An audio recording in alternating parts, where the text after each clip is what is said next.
This was the first time I used to sing backing vocals for Eric Wenena. Yes. So I would be on Lunga Lunga Road, and then I ran to sing backing vocals for him, and then I jump on another show. Yes. So I was juggling two worlds. Yeah. Trauma is a good thing in one way. Yeah. In that it's a sieve. It will sift out for you. Yes. Who is legit, who's not. I'm in love, downright special kind of love, with my baby, baby, my baby, my baby. Hi, my name is Sarah Mitaru Kimanthi. Catch me this Sunday at 6 p.m. on the Cynthia Nyamai Show.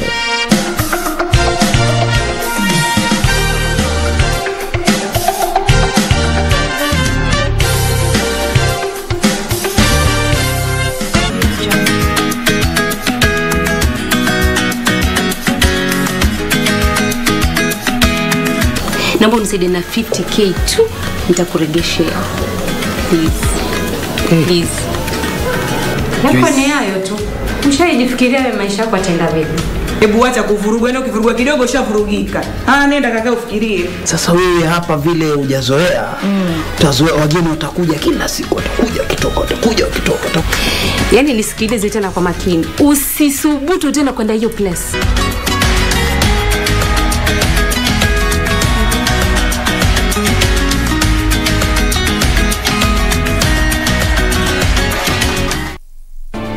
Do you have a news story to share with KBC? Get in touch swiftly on email newsroom@kbc.co.ke, call 0723 892 654 or 0734 780 124.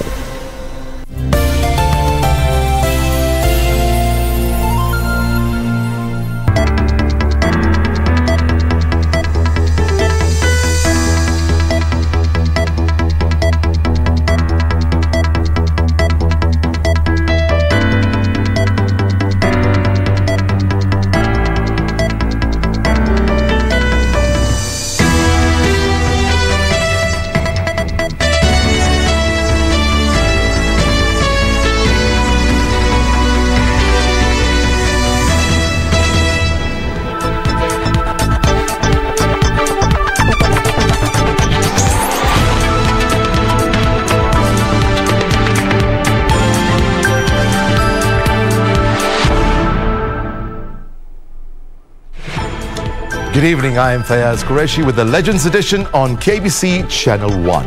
Stay tuned for our Living Legends segment. Our guest tonight is Professor Miriam Were, a distinguished public health expert. And our sign language interpreter for tonight's edition is Byron Abudi. First, a quick look at the highlights for tonight's bulletin.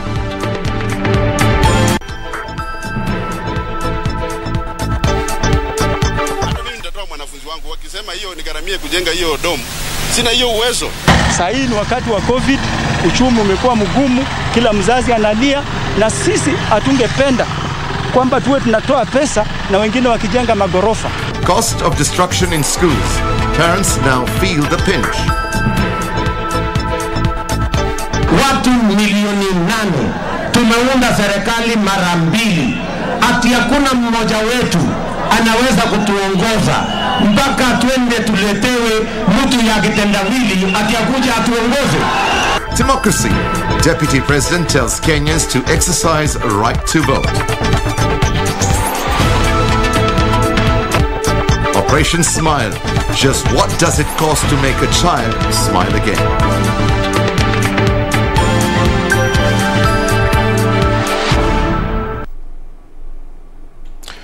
Welcome back. Parents of Kakamega High School will have to raise 22 million shillings to meet the cost of repairs of dormitories raised down by learners early this month.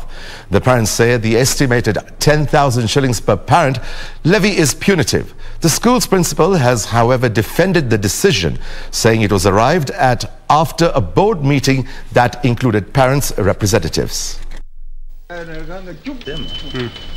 On Saturday, November 6th, 2021, 2 dormitories in Kakamega High School were destroyed along with the belongings of 560 students in a fire incident. 4 days later, the board met and decided that the students should report back to school between the 15th and 24th of this month. Each student will also be required to pay for damages, which the schools say will cost 21,611,360 shillings. A breakdown of the amount shows the bill of quantities are done as per assessment by public works officers stand at 12,185,540 shillings. CCTV installation in the building is estimated at 695,420 shillings, and the double-decker beds cost 4,194,400 shillings. Each student is expected to report back in the company of his parent or guardian and pay 9,823 shillings in addition to outstanding fees, if any. Hata mimi nitatoa mwanafunzi wangu wakisema hiyo nigaramie kujenga hiyo dom. Sina hiyo uwezo. Huo ndio ukweli. Kuna mtu alifaili kwa kasi yake ndio shule ikachomeka. Mwalimu naye atatoa nini? Watchman yule alikuwa kwa shule atatoa nini? Si ati mtoe mzigo yote mnarusha kwa wazazi. Hiyo ni kama ni biashara mnaweka kwa shule ili mtu fulani afaidike mahali fulani. Na tumekubali tutalipia gharama ya hiyo damage. But hatungependa some people to profitia from this damage. Sasa hii ni wakati wa COVID, uchumi umekuwa mgumu, kila mzazi analia, na sisi hatungependa kwamba tuwe tunatoa pesa na wengine wakijenga magorofa. We have got other students who are being paid by school fees being paid by some donors, well-wishers, and we have got students up to now they have got a balance of over 100,000. So when we are talking about this figure coming like something like Armageddon, this is serious. Kakamega Governor Wycliffe Oparanya weighed in on the matter, saying the amount is too high. Kila msasi 10,000. Na unajua tuna watoto saidi karibu 3,000. Hiyo itakuwa pesa ngapi? Milioni 30. Niambie milioni 30 utafanya repairs ya dormitory mbili. Sio utajenga karibu dormitory 7. Kakamega High School Principal Gerald Orinda has defended the decision, saying it was made by the board. As a principal, I cannot sit and come up with my issues. I will be facing the music. All right. That is the board decision. The board decision comprises there are parents, 6 members from the Parents Association. The school will also donate a mattress, 2 blankets and 2 bed sheets to the students whose items were burnt in the fire.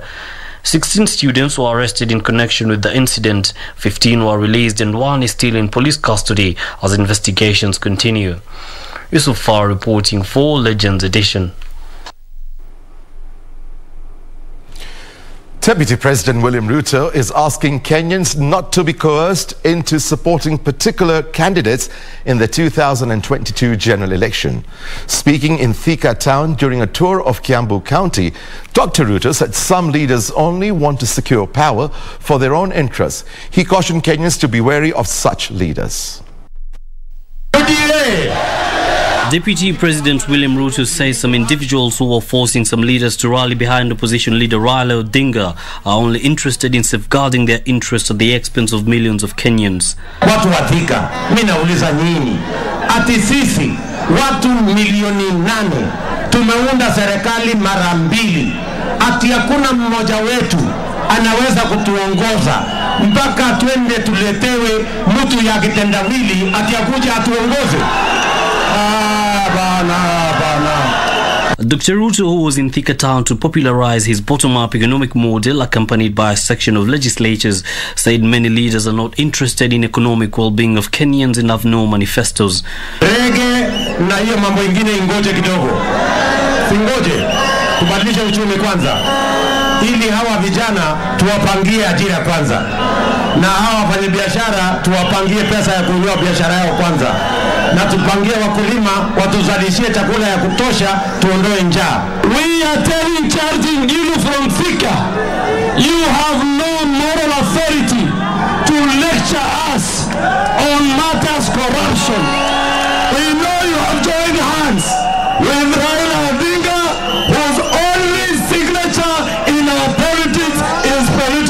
violence and stone throwing. We shall not allow you. The Deputy President also made stopovers at Ngoriba, Gatunyaga, Makongeni and Kiganjo grounds. Police in Langata have in their custody a terror suspect arrested after he tried to seek information concerning a popular entertainment joint in the area. According to a statement by the Directorate of Criminal Investigations, the suspect had approached a police officer on patrol at 2 a.m. and wanted to find out when the club has the highest number of revelers. According to the Directorate of Criminal Investigations, Ali Abdullahi Hussein, a Somali national, was arrested at 2 a.m. at Langata Shopping Center after he approached a police officer on patrol and sought to know on which day of the week a popular joint along Langata Road hosts the largest number of patrons. In a statement posted on its Twitter account, the DCI says when the police officer hesitated to respond, the suspect offered a reward of 180 Kenyan shillings in exchange for the information, a suspicious act which prompted the officer to alert his colleagues. $1,396 were also recovered from the suspect. Meanwhile, investigations have been launched following a fire incident at Majengo AP camp in Nanyuki, Laikipia County that reduced 5 houses to ashes. Several officers and residents sustained minor injuries as they tried to put out the blaze. The latest incident bringing to 10 the number of houses that have been destroyed by the fire at the camp, amid claims the camp is built on land that is grabbed. Vitu zote za askari alichomeka, nguo, uniform, kila kitu ya nyumba yote kiliungua. Hatukuweza kuokoa hata kitu chochote. So right now officers wa KANU ndio hana mahali ya kukaa, hana mahali ya kulala. Tunajaribu uwezo yote kwa mambo ya Red Cross atusaidie. For the Legends edition, I'm Zainab Said. Children with cleft lip palate will, for the next 3 weekends, benefit from free corrective surgery at the Mama Lucy Hospital in Nairobi. The exercise is being sponsored by the Nairobi Metropolitan Services. Dr. Meshak Onguti, one of the doctors overseeing the exercise, advised mothers to observe their diet when expectant to reduce cases of cleft lip in children. The procedure at the Mama Lucy Hospital and filed the following report. Cleft lip deformity is a condition that affects a lot of children in this country, but it is a condition that can be rectified if the child gets early treatment, as we can see in this theater. In a procedure that takes approximately 1.5 hours. And the results are impressive. This 1-year-old baby had a cleft lip problem at birth with difficulties in breathing and feeding.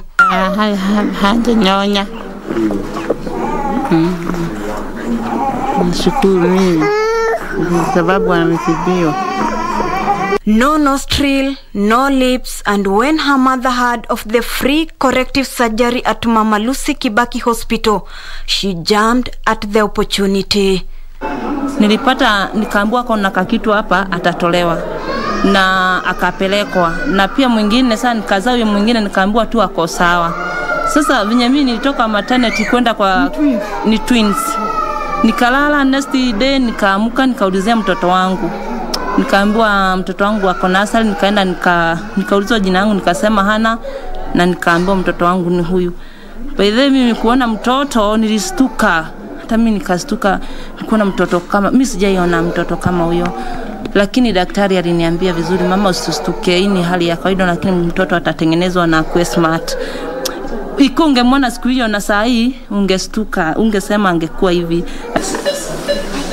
According to Surgeon Dr. Meshak Onguti, there is light at the end of the tunnel for the cleft lip kids.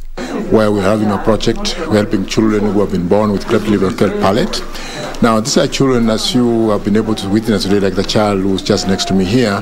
They were born where you find that their lips don't join together and their roof over the mouth also don't join together. And the effect of that is that first, when they come out, they don't look like any human being. Total healing process takes about 3 to 6 months. Pregnant women have been urged to avoid smoking and smoking zone areas and excessive alcohol consumption. You realize that sometimes if you go to any restaurant, any place, you find people are smoking there, and the servers, the ladies who are serving, they are pregnant. And yet, these people are smoking in the place, and they don't even know that it's actually dangerous to smoke in a public place. And it's not a joke. It's something that must be taken very seriously. In fact, in most restaurants or places, they should not allow anybody to smoke in those areas. If they want to smoke, they should go to the road and smoke in the road. It becomes okay. I mean, if you have to protect, you might be enjoying, but you're actually making it difficult for another person.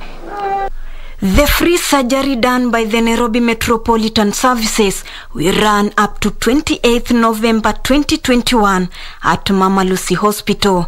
The theme is Give Them a Smile. Reporting for Legends edition from Mama Lucy Hospital here in the county of Nairobi, I'm Ruth Wamboy. Kenya's COVID-19 positivity rate now stands at 1.1% after 61 people tested positive for coronavirus from a sample size of 5,525 tested in the last 24 hours. Total confirmed positive cases are now 254,276. Cumulative tests conducted are 2.7 million. No death was recorded in the last 1 day, and the fatalities remained at 5,316. As of November 12th, 5.8 million vaccine had been administered across the country. Globally, data from the Johns Hopkins University shows more than 251 million people have been infected and over 5 million have died. Masinde Muliro University of Science and Technology is set to introduce into the market porridge flour produced from mushrooms. The university says that the product will be commercialized once production is scaled up. The porridge flour also contains a mixture of ground millet and sweet potato. It is at the university's Mushroom Research Project Lab that a rare but successful research on mushroom flour may soon see Kenyans start serving mushroom porridge at their tables from locally manufactured mushroom flour. We have porridge which we call Mosmak. We have done sufficient research here in the university, and we know it's a very successful and rich porridge in the market. Nutrition Sciences lecturer at the university, Professor Asenath Sigot, says mushroom is nutritious and can be consumed as vegetables in soups or porridge. Sadly, though, production of the mushroom flour in large quantities may take a while due to lack of enough raw materials. We try to introduce even to the counties, and they are telling us, mushroom has not been recognized as one of the major crops. So, ukisema sukari, tea, coffee, people understand. The Most Mag initiative has, however, necessitated the university to engage a total of 10 farmers locally to embrace mushroom farming. Daniel Shikote from Kakamega is one of them. Oyster mushrooms, something that actually, after doing some research, I was told is the best. Because it has got 2 advantages. If you have market, you can sell it as dry. If you don't have market, you can still dry it and sell it to your clients.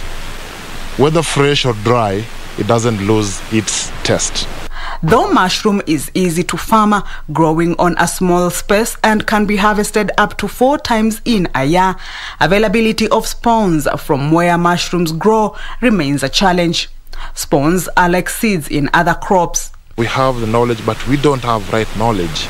But slowly we are still learning, and we are still also partnering with other people so that we can also produce some more quality spawns, because you understand, if you use quality, just like other farming, if you're using quality seeds probably you will end up with the quality production. Producing sponge is a delicate process done through tissue culture. The only university I know that makes spawn is KKUH. And they make spawn, and many people have gone to KKUH to get a spawn. With plans to commercialize production of mushroom flour, those willing to venture into mushroom farming will be equipped with latest technologies going forward. Kamche Menza for the Legends edition. And now we'll take a short break. In the meantime, stay tuned for our Living Legend segment. Our guest tonight is Professor Miriam Were, a distinguished public health expert. Stay with us.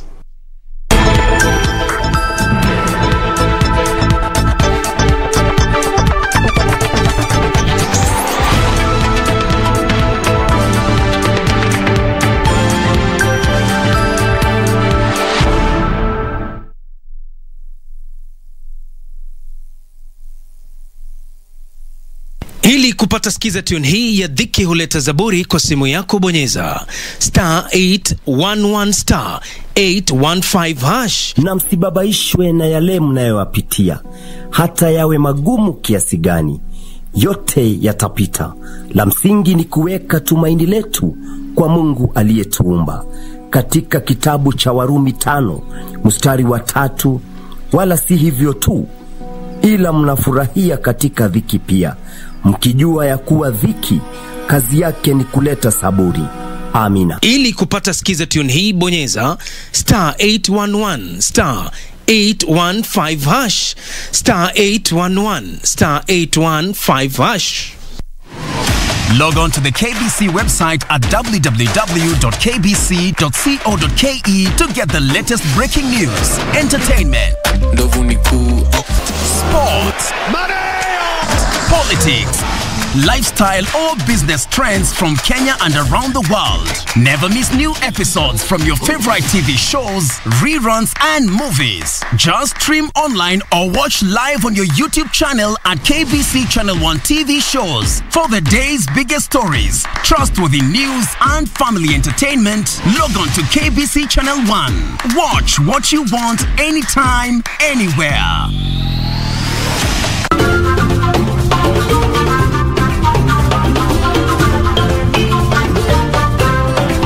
Wiki hii kwenye Mkulima tutatayarisha sausages za uyoga. Hizi sausage ninatengeneza vegetarians, watu wenye wana choose kutokula nyama.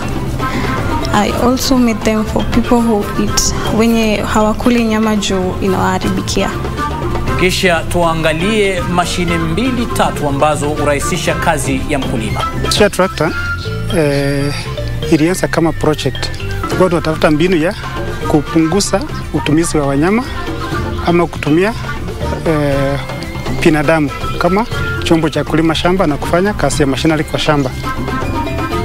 Ungana nasi Jumapili saa 9:30 hapa KBC Channel 1 kwa uhondo kamili.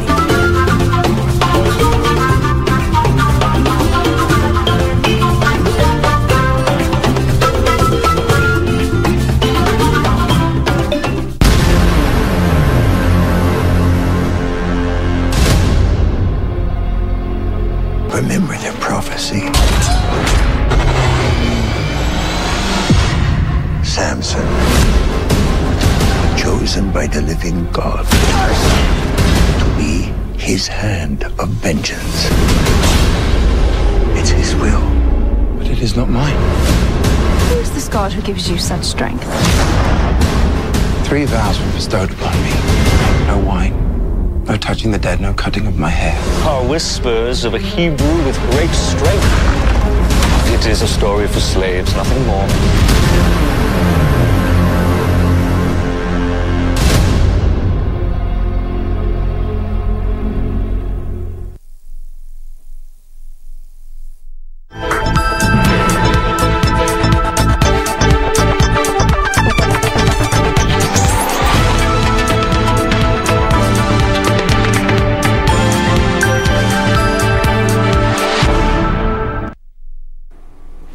Welcome back.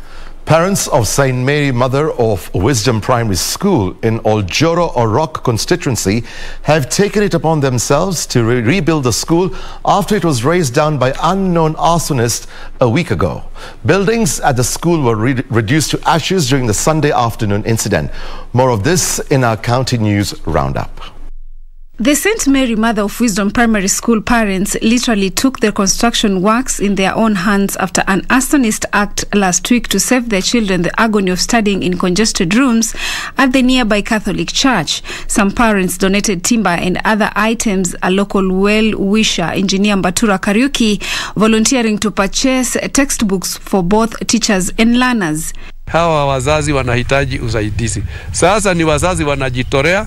Mwingine anatoa miti ina dio ile mnaona pale bao, wengine wamejitorea kuja kufanya hii kazi. Elsewhere, students from different universities within Kiambu County have started sensitizing farmers across the region on how to cushion themselves against challenges being experienced. The students at the same time urged both the national and county governments to allocate more resources for sensitization programs so that farmers can be empowered on how to boost food security. Okay, I would like government to encourage or to give more information to the farmers, to the people which are being affected, to the pastoralists, and all people in more way of how they can fight that climate crisis in their own area. This as the Department of Forestry in Busia County also kicked off an initiative to increase forest cover in the region.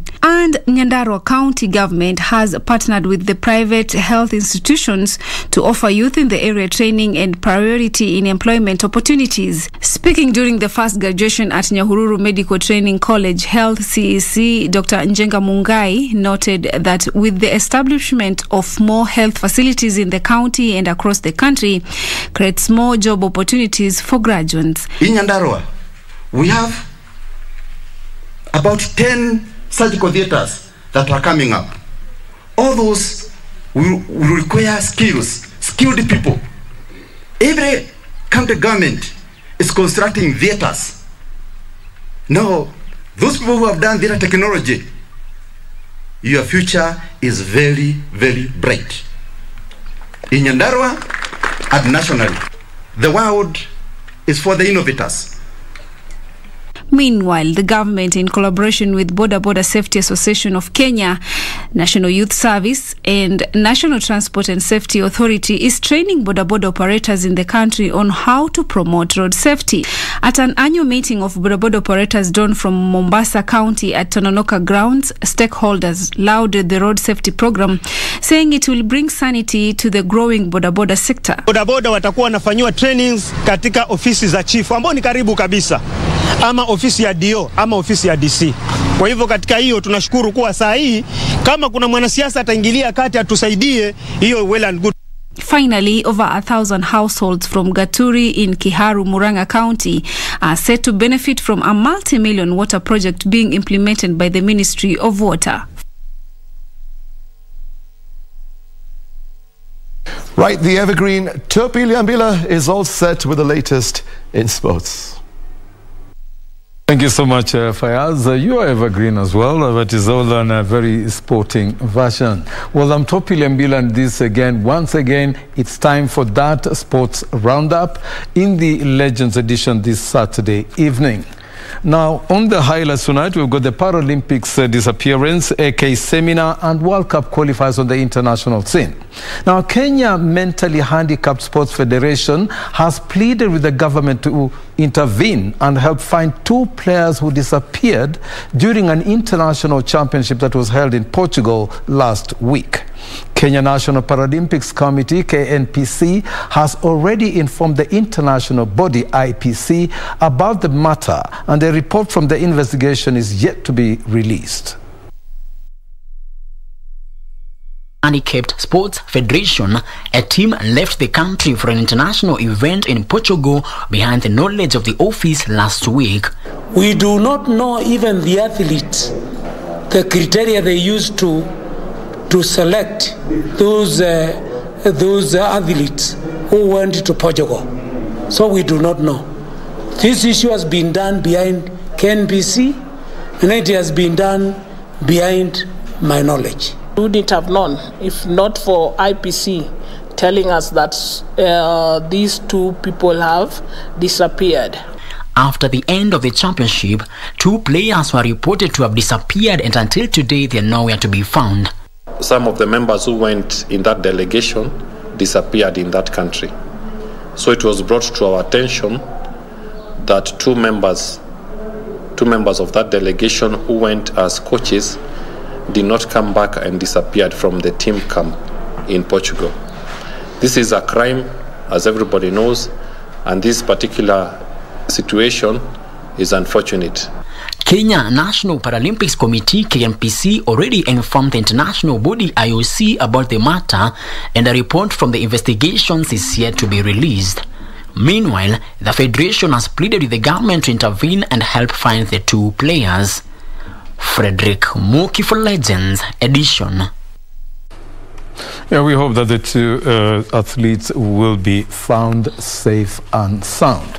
Now, Athletics Kenya is considering setting up a psychosocial support desk to offer counseling to athletes and coaches. AK Senior Vice President and Coordinator of Competitions, Paul Mutui, said that the athletics governing body was alarmed by the rising cases of homicide and suicide among sportsmen, which he attributed to mental health issues. Mutui said that in addition to psychological support, AK will in the coming days equip athletes with financial management skills to help them manage better the millions earned during their athletics career. Mutui was speaking at the close of a consultative meeting with athletes and coaches in Nyeri. AK has been holding consultative meetings since the 8th of the month with key players in the field of athletics in different counties in the country.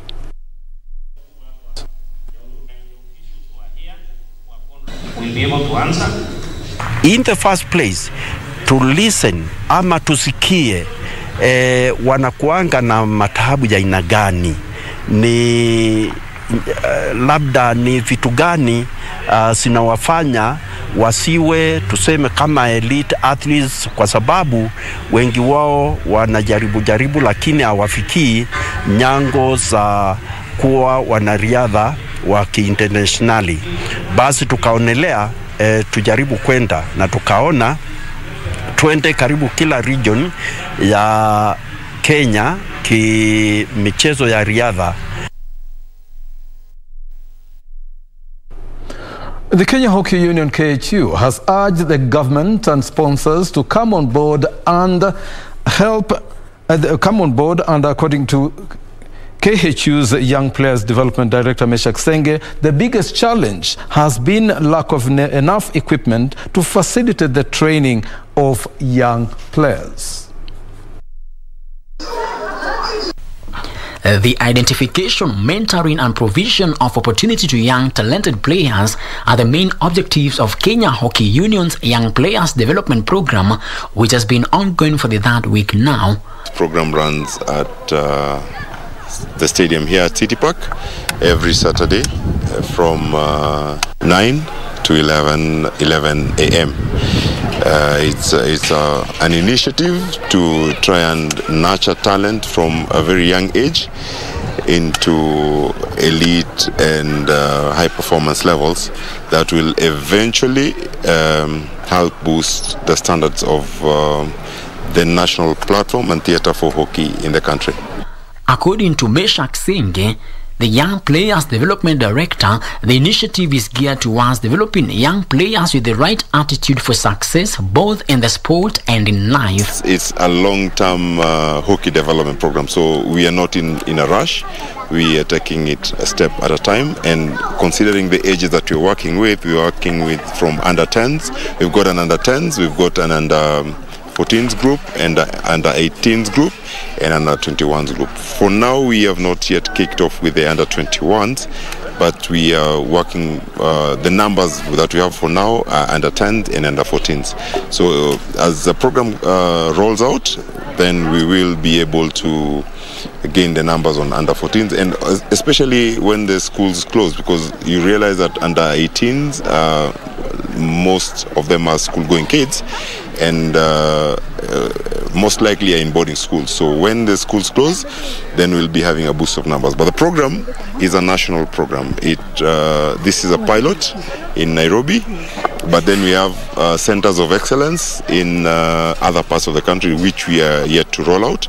We will start out with Nairobi, Mombasa and Kisumu. Watulete equipments, sticks, na watu support. My name is Ariza Mbone. I am 11 years old, and I love hockey because that's my passion. My name is Kezia Mukame, and I'm 11 years old. I like playing hockey because it is nice.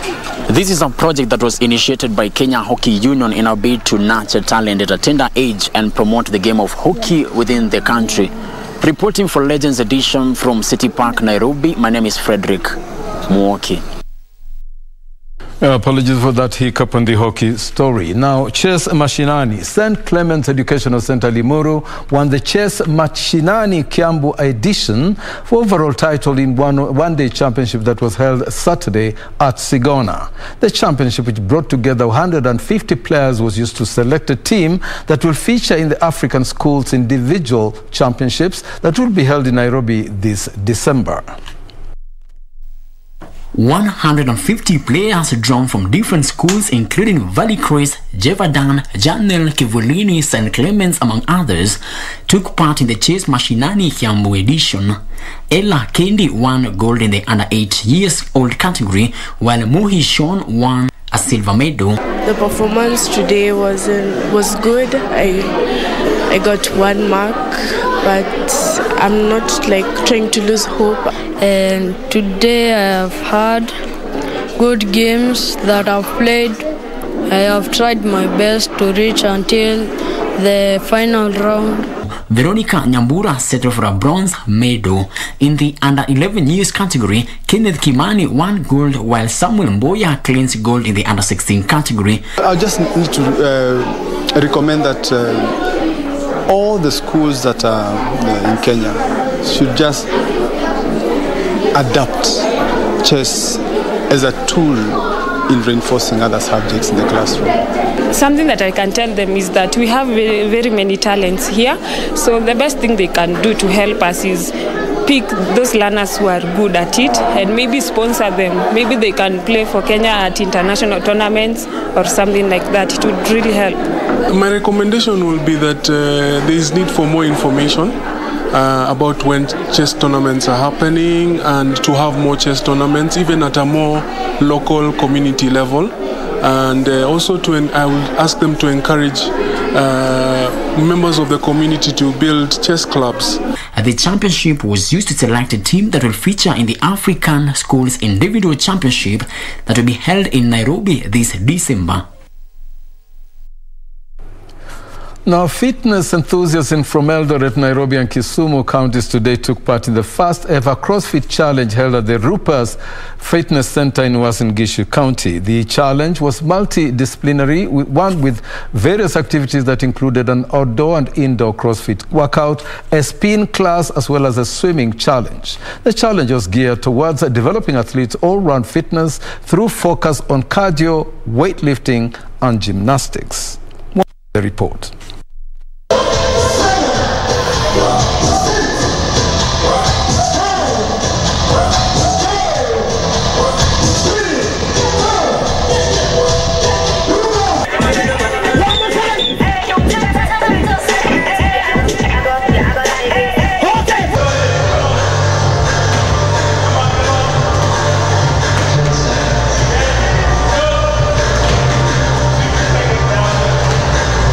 We came together as a family, as a community, and we finished the challenge that was in front of us, and that was very, very exciting. So I urge everyone to come through, try CrossFit. It's for everyone. We are going to meet you where you are in terms of your fitness level, so don't be afraid. On the international scene, Fashion Sakala registered a brace and helped Zambia hammer Mauritania 4-0 in a World Cup qualifying match that was played today.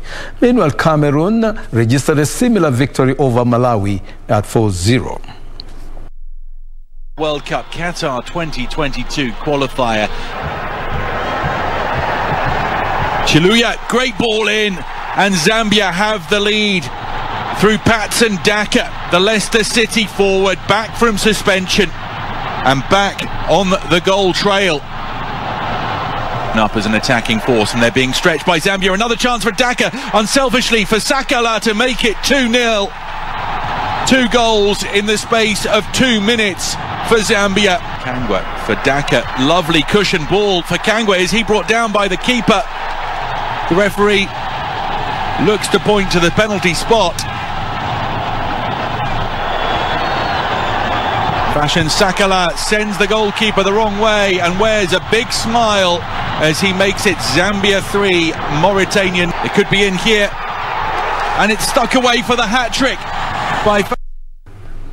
And that is a wrap we had for you on the Sports Roundup and this Legends Edition Sports segment this weekend. Hope that you'll be with us again next weekend for another edition of the Sports Challenge. Now, of course, going back to Fayaz, I mean, there's really something we have a great interview coming up. Professor Miriam Were.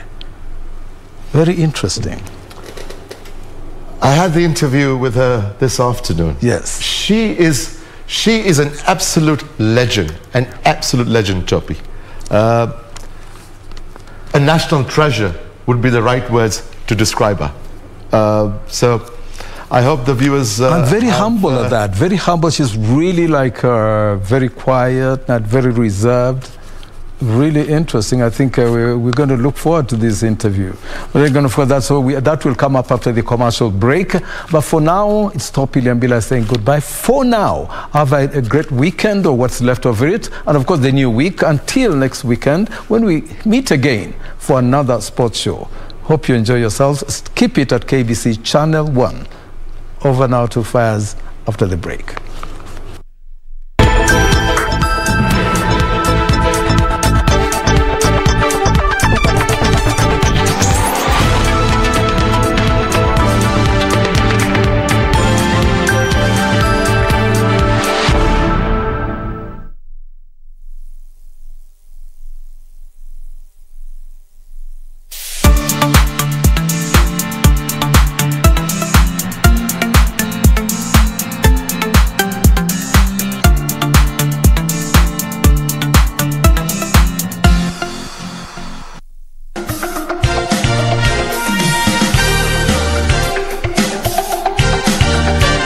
There's a time I was selling billboards in Lunga Lunga industrial area. What? Yeah. Because you had to show. Yeah. But the irony was, the first time I used to sing backing vocals for Eric Wenena. Yes. So I would be on Lunga Lunga Road, and then I ran to sing backing vocals for him, and then I jump on another show. Yes. So I was juggling 2 worlds. Yeah. Trauma is a good thing in one way. Yeah.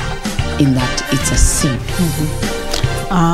It will sift out for you. Yes. Who is legit and who's not. I'm in love, downright special kind of love with my baby, baby, my baby, my baby. Hi, my name is Sarah Mitaru Kimanthi. Catch me this Sunday at 6 p.m. on the Cynthia Nyamai Show.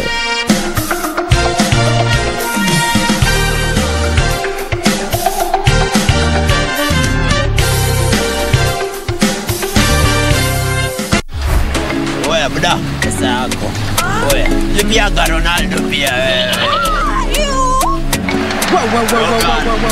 Unadondoka mwana kakana. Ni game ya mwisho, multibet ingiane ama ichomeke. Swali ni, utadondoka? Katim kana melizwa, shukisha. Dondoka be simple na Odibet cash out.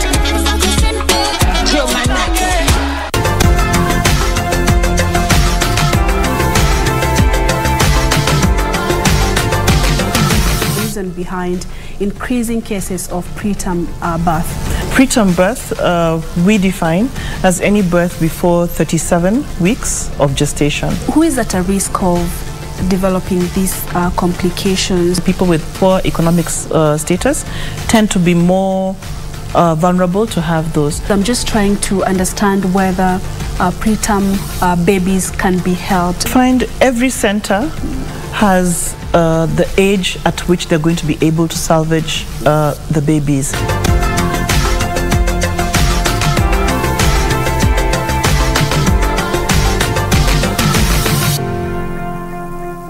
Speaking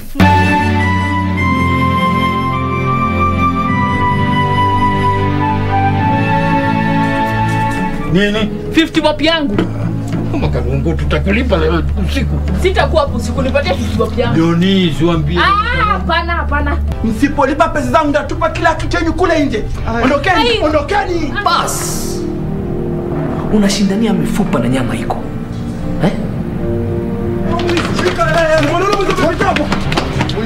Ula umepita hapa saa hii. Mimi sijaona kitu kwa zaidi ya miaka 12. Na wewe? Amekimbia hivyo. Wapi? Wewe.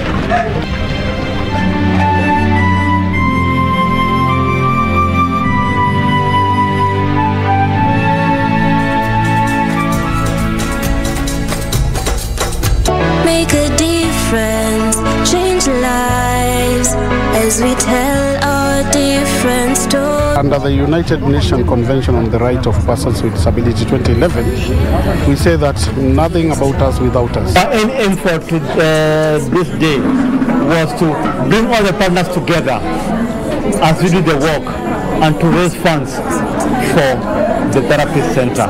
All clinics that take care of people living with sickle cell must understand how the treatment guidelines work. When I was in primary, there was a lot of stigmatization. Primary shule watu wataki ucheze mpira because they see you wanasema oh if you play the ball utakufia kwa kiwanja.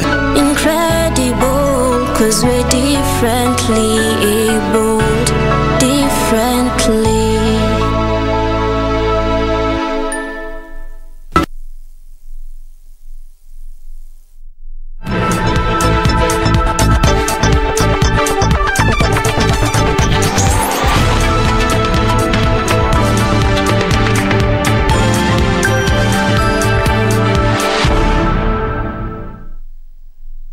Legends, we speak to a distinguished public health expert. She started off as a teacher, went back to university and graduated top of her class and took on a career path that has seen her work become the reference point on how healthcare at community level is managed. Our guest is the former Chancellor of Moi University, Professor Miriam Were. Thank you very much, Mr. It's an extreme privilege and honor to host a true living legend. Welcome, Professor. Thank you very much. It's my honor that you came to talk with me. Thank you. Let's start off. Let's go back to your early life, your education in Kenya and in the United States. I grew up in Western Kenya, just outside Kakamega town, in a place called Shinyalu, Lukala village. I grew up in a Christian village. In those days, Christians used to come together to form villages. And I grew up in a Christian village of the Friends Church. And I went to school. In those days, most of the schools were by religious groups because the colonial government didn't have schools in the villages. And I grew up in the 1940s, so the only schools there were the church schools. I went through that school until the French schools until I got to KAPE, Kenya African Preliminary Examination. In those days, again, I'm talking about the 50s now, when there was only one high school for girls, the Protestant girls, which was the Alliance Girls High School, and one high school which was for Catholics, which was Limuru. Now, all of us hoped if we went to high school, we got to Alliance. So we were all waiting to go to Alliance. But in 1956, which is when I started my Standard 8 exam, when the results came in 1957, we got a message after that, you can't go to Alliance. And we said, why? Because they said too many of us from Nyanza part, which is currently Nyanza Western, because too many of us had passed, and we could only have 3 places in Alliance. So let's go back to your path to public health and the interest that developed. Yes. So then, when I was in the, because I was a teacher, already a trained teacher, I was accepted to teach medical students. But I had to have a professional qualification in the medical field to really be a proper teacher in the medical school. So that is when I began looking for possibilities to train in public health, for a master of public health. And as God would, some Americans came to Nairobi looking for people to do postgraduate training, specialized training from USID. They came in 1974, and they interviewed those who were their early professional life, and I was one of them. And I told them that apparently I was the only one who mentioned that I wanted to go for public health. The other Kenyan students mentioned, medical doctors mentioned that they wanted to do gynecology or whatever, the other pediatrics, psychiatry, and so on. So you established the Master of Public Health program, yes, MPH in Kenya, right? Yes, the first one in Kenya, in fact. So now how did you go about this? Well, and how has the field grown? You see, I had been teaching in the department since 1974, and by this time, the surgeons had a master's program, the physicians had a master's program, the psychiatrists had a master's program. Only community public health, there was no public health. And the reason was because we were so understaffed. The university could not allow us to have a master program because we were teaching double. And so I said to myself, I must find a way to establish the department to be able to have a master's degree. So I talked with WHO, I talked with other international groups, and they told me that they could sponsor teachers for a year or 2. And they did. They sponsored a doctor from UK, they sponsored another doctor from Australia, and they came. And now we were able to, we could actually mount the Master of Public Health. So we did. In 1983, when I became the chair in 1982. So in 1983, we mounted the first Master of Public Health program in Kenya, because even the Ministry of Health needed them, not only the Department of Community Health. You've worked with global organizations like World Health Organization, UNICEF, in developing public health policies. Now, one of your contributions is in children's health. Tell us how this policy was developed from your work in Kenya, Ethiopia, and other countries, but specifically Ethiopia, because you spent about 15 years in Ethiopia. Yes. And I think it was very special to you. You know, because when I finished, when my first group of graduates for the Master of Public Health came out, the UNICEF Executive Director came to Nairobi actually, and he told me, you said you would not leave before the Master of Public Health program. Now it is established. Now you have reproduced yourself 9 times because they are all graduated now. Now you better go and pay attention to Ethiopia because they also need you. And at that time, the terrible famine was hitting Ethiopia. That famine, the drought and the famine. So out of I went there in 1985 as the UNICEF's Chief of Health and Nutrition. And at that time, things were desperate because the mothers were dying, the children were dying, and the starvation was really high level. So one of the things I had to do was to actually mobilize food for the children to come so that we could give handouts to children in terms of food. And especially for the north. The situation at that point in time was devastating. Yes, it was a very terrible time because of the drought. The Ethiopian people are very responsible people, but the drought had really done this to them. And then, as part of this, when I was in Ethiopia, UNICEF established what they call the Child Survival Program.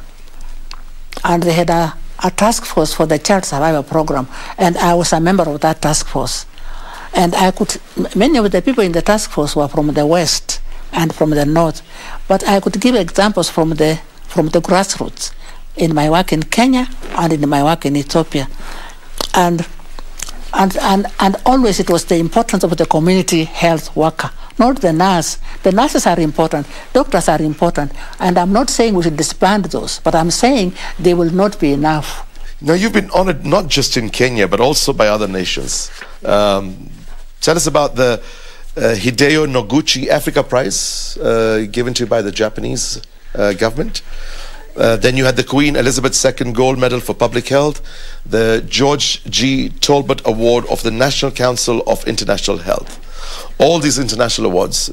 And we're extremely proud that you as a Kenyan have received all these awards. We hold you with esteem and honor. That's why you definitely are our living legend. You know, before I realized, I was just so busy with my work that I didn't realize that people were looking at the impact it was having. And the first big award we received was in 1978 during my first project on community health. And it was by UNICEF. It was UNICEF More Respect Award.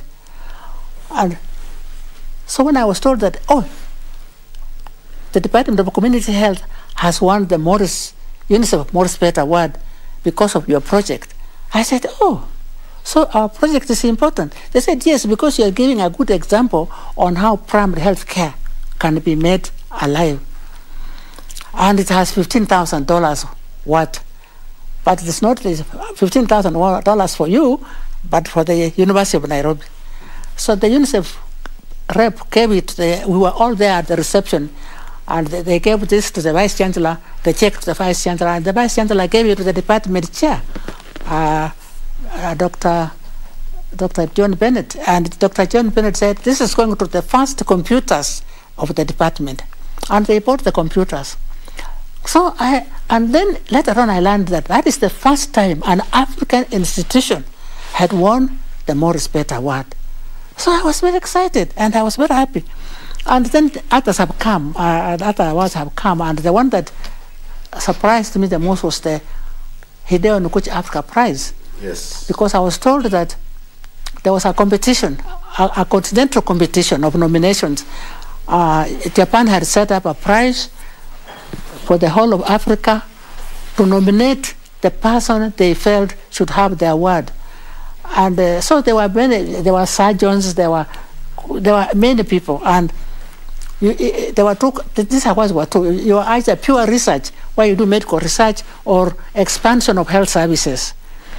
And the part that I won was the one on expansion of health services through the community health approach. It was a very big prize because when we went to Japan for what did you feel? Oh, when you got that award? I felt happy because, of course, I felt that, oh, my work is recognized. But even more importantly, I felt happy that community health work is recognized. Now, you co-founded the Ozima Foundation. Tell us what work you're doing via this charity. Ozima Foundation, you know, we established it in 1995 because, like most of us, my age group, you grew up in an area where so many children were not able to go to school because they couldn't have school fees and so on and so on. And my husband and I have spent a lot of our money on that for the community school, for the community children, not necessarily only in our families. But you know, the point is that as you get more exposed, the ones who reach you are not only your communities, but children who have come for me to ask money from us, from Machakos, from Baringo, from Narok. Can you help us? So we thought we can't just think about community. Let us have an organization that can reach as many children as possible. And that is when we established Ozima Foundation. We registered it in 1995. We actually had been saving, we actually saved it deliberately to up to, when we got 2 million, you know, from my husband and I, we thought 2 million was a lot of money. So we registered Ozima Foundation. To our great shock, this 2 million was, within a year, it was no longer there. And finally, we're coming to the end of the interview. your final closing words to us. Some words of wisdom, advice you'd like to give the younger generation or people as a whole. And coming from you would be fantastic. First of all, we must not underestimate ourselves and our influence, whether it is for the good or for the bad of society. We must know that each of us has an influence, first of all on our lives, and secondly on the lives of others. And we must always ask ourselves, what is the direction of my influence? Secondly, for me personally, my faith in God has been very critical, because sometimes you come across issues that are very huge and you don't know how to go around them. And sometimes you don't even see a door opening, how you could get them. Like in my case, I was saying to you, I didn't do any science in high school, and I had given up having involvement in health, and God dropped help from nowhere. I was just sitting at home, busy with clearing my bills with my parents, and help comes in.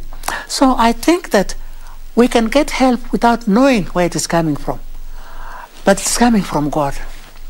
A teacher, a doctor, an academic, and a believer in a holistic approach to public health. Her work for the last 55 years has defined how public health in the region is run. It's been an extreme pleasure speaking to living legend, Professor Miriam Were.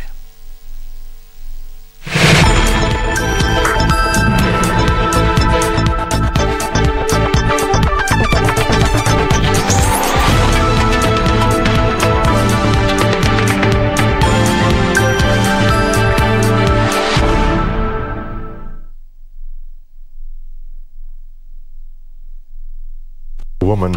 The interview I had this afternoon, so much style, finesse, elegance. This 81-year-old woman, kind, generous, hospitable. She is a national treasure, definitely. Thank you very much, Mama Miriam. And that's all from our newsroom. Join us next week at 9 p.m. for the Legends edition, only on KBC Channel 1. Our sign language interpreter for tonight was Byron Abudi. I am Fayaz Qureshi. Have a good night.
Welcome to the home of the fastest line, all the best, boosted odds, all the best, the best bonuses, all the best,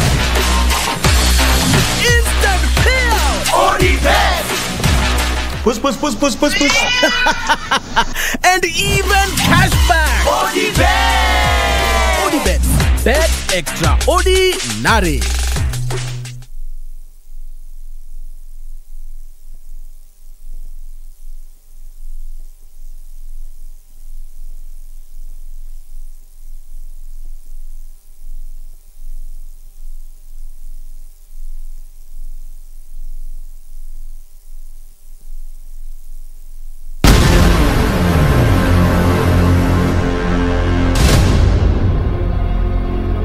remember their prophecy.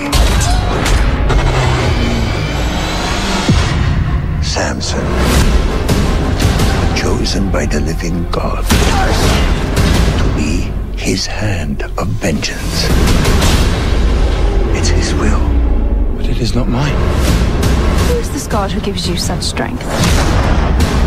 3 vows were bestowed upon me. No wine, no touching the dead, no cutting of my hair. Are whispers of a Hebrew with great strength. It is a story for slaves, nothing more.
Habari asubuhi baba. Nzuri sana Stella.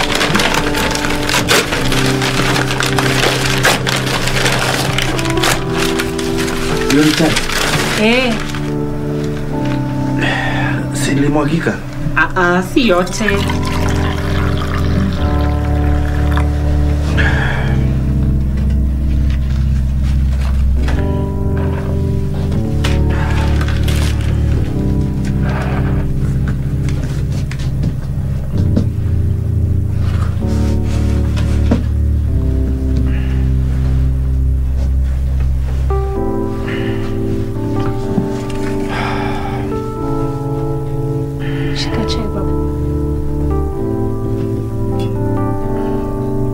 Ni moto, shikilia vizuri.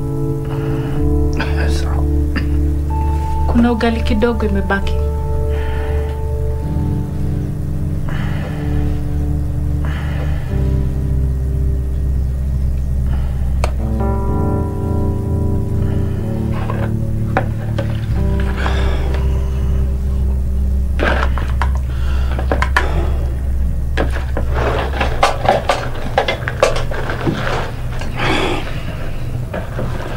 Na wewe?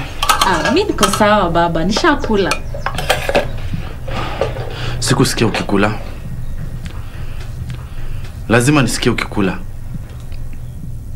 Lakini hakuna kitu ilikuwa imebakia. Najua si ule mkate unapenda. Hatukupata pesa za kununua mkate. Tukule tu chenye kiko. Baba, unakihitaji kuniliko. Hapana.